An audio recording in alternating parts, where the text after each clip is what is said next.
So obviously we are here to talk about Reita. Already recorded a video, but my mic broke. Just had a whole bunch of static going on during the video. I might still put some parts at the end of this because I felt like my emotions were a little bit different than they are today. I wrote notes because it's just been a rough couple of days, of course. So I guess, let me look at my notes real quick. I don't think how I found out is important, but I guess I could just say that somebody had posted something under my Atsushi Sakurai video. They said, oh, I came to this video after hearing about Reita. I had just woken up. It was early in the morning. It was like 7 or 8 in the morning. And I was like, what? Reita, what? I was like, oh my God, please tell me that Reita is okay. And I typed in his name in Google, and then I got like 5-hour old news articles saying that Reita has passed away. The only thing that I can describe that I felt that entire day, like the 17th, is just shock. It was definitely very different than with Sakurai, because there's like internalized perceptions of what could possibly happen to you when you're a certain age. So when it comes to health issues and bandmen are older, of course I am surprised by the passing away of all of the older bandmen. Yusuke Chiba is another one I discussed on my TikTok. So of course I am surprised, but 42 is not that old. So I was just so shocked and taken aback, and my reaction was completely different. With Reita, I just spent the whole day in a daze, basically doing everything, carrying on with life. That's what you have to do. Nobody around you knows who the person is. So it's not like you can kind of talk to them about it and have them genuinely connect and care about what you're talking about. So I just spent the day in a fog of shock, and I'm still not out of the shock. I don't think I've properly been able to grieve just yet. It'll come eventually, but right now I'm just in shock. I just can't take it in, and I'm kind of stuck in that space of not being able to take it in, really. This is probably going to be a very long-winded little edited video. I'm sorry. Yeah, so that's how I found out, and that's basically how I took the news. I know there were some people feeling bad about comparing Reita's passing with other people who have passed, all the people that have passed last year, but I don't think there's a problem with that. I think it's natural because we've just lost so many. So it's normal to compare it to all of the other losses, not in a sense where all these people are the same. There's different variations of how much these people meant to you, but just seeing it as a correlation of hurt and just being very unsure about the future. Because this one's definitely at a left field. Like, this is not, again, with the other bandmen, they were kind of older. So I think it was easier for me, not easier for me, but it's just different taking them in versus this one where it's like, wow, it's just really a random person.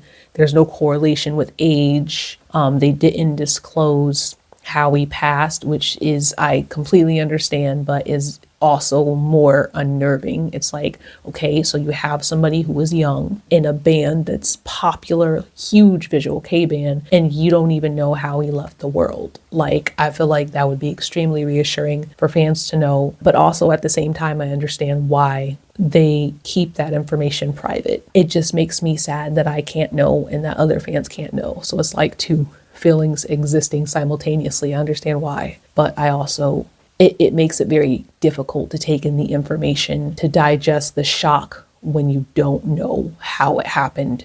And I said this in the Atsushi Sakurai video. That's the thing with a lot of these Japanese bands, like, they're performing up until they pass. It's not like that they're sick, that they're going through something, that they have any health conditions. It just happens one day and you just have to take it in. And sometimes they tell you how it happened, sometimes they don't. That's one of the things that's like really messing me up, is just not knowing how. I'm hoping in the future at some point they let people know how, but I doubt it. I doubt it. I did want to thank everybody for being super supportive to one another. As I was saying before, there are people with different variations of attachment to Reita.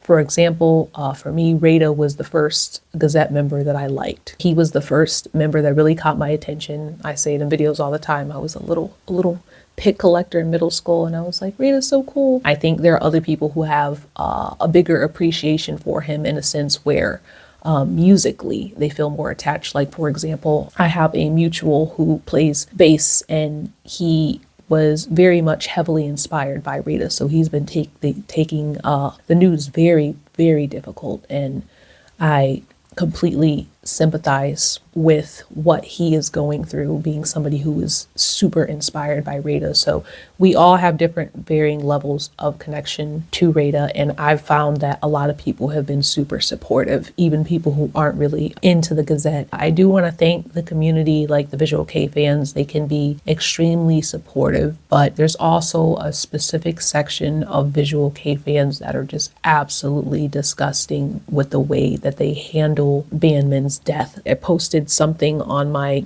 community tab. People were going after Miyavi for not posting about Reita's death. If I'm not mistaken, Miyavi was posting pictures of himself at Coachella. I'll post something that somebody has said here. They're like, oh, I don't mean to be this type of person, or I don't mean to be a Karen. Oh, I'm a fan of your music.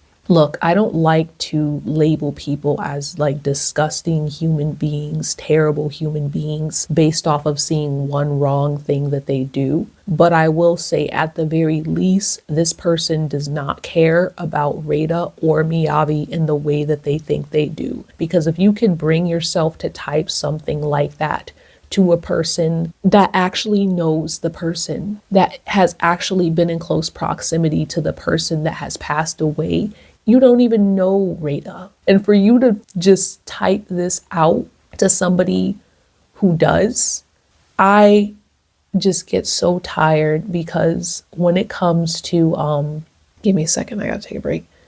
When it comes to like musicians and singers and these people, you guys expect them to be performing for you 24/7, sing for me, play your instruments for me, perform grief for me.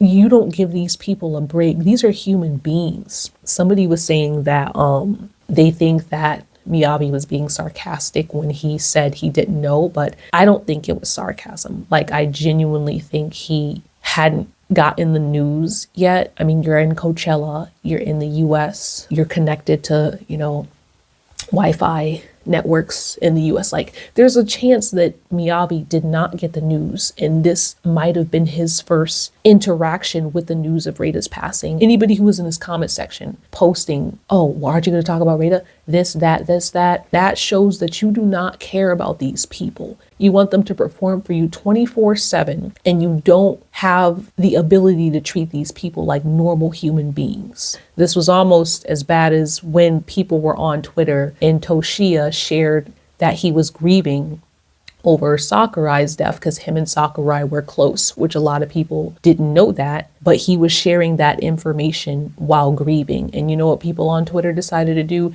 They decided to ship them, like romantically and sexually. And it's just like, is nothing sacred to you people? Is death not sacred to you people? Like, what is wrong with you? That's the part of the VK community online that I cannot stand. And thank God I don't know anybody like that in real life who would think this was okay. I was explaining this to my best friend because I was so pissed off. And even though she's not a Visual K listener, she was just saying the same thing. Like, who does that? Nobody who has any type of consideration or care, genuine care for these people, not Reita or Miyavi. Reita's death is just a show for you, something for you to spread around so everybody performs and grieves in the way that you want them to grieve. It's genuinely sickening watching you people navigate the death of these human beings in this way. I don't care if a musician, a singer, a performer doesn't grieve publicly. I feel like people should have the right to keep their grief private if they would like to do so. Nobody has to prove to you that they're sad. Nobody should have to do that for you. I don't care if Miyavi was at Coachella and already knew the news and was trying to take in the moment before confronting the news. Like, I don't even care if he already knew and was posting those pictures. Nobody has to grieve for your validity as a fan. Nobody should have to do that. You get music. What do you want these people's souls? And it's worse than not caring. You, at the very least, aren't very fond of them as human beings, because who in their right mind would do something like that? Somebody on Twitter mentioned this with Yoshiki too, because the same thing was happening with Yoshiki, where they wanted him to show, to display, to perform grievance to everybody to prove that he actually cared about these dying people. And it's like, just because they haven't shown you doesn't mean they're not feeling it. And they actually know these people. Like, who are you? I know that's like cruel to say. I'm getting really worked up.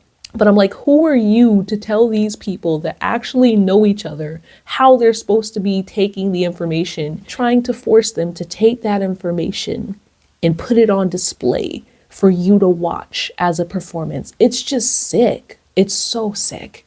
It reminds me of like Black Mirror, to be honest. You have to react a certain way to prove that you are feeling something from this sad event that just happened. And if you don't, then we're just going to say that you're not a good person or that you don't care. It makes me so mad. This made me so mad. And yeah, that's all I have to say, guys. I'm sorry that I was not able to make a more put together video for you guys, but I'm still in the process of trying to get to a place where I can let it all out, and I'm not there yet because I'm still in shock. So for all of you guys that are going through it as well, I would like to say it gets better. I was on the phone with my friend and I was just like, who else? And she was like, well, that's not the type of thinking you should have. She's so supportive. I love her. Just like, no, Savette, you shouldn't think like that.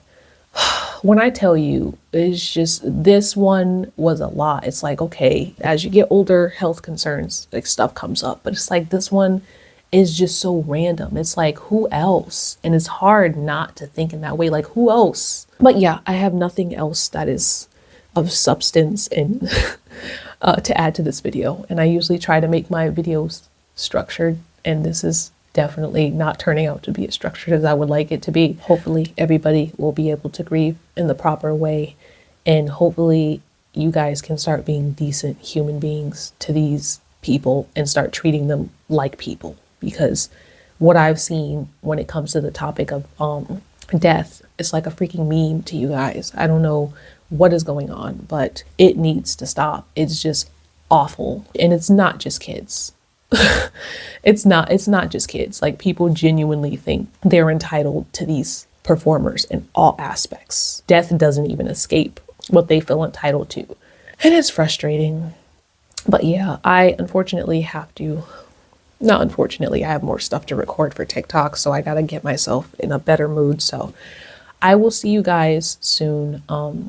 I don't know what video is gonna be next, but I will see you guys soon. All right, bye. Thank you for listening.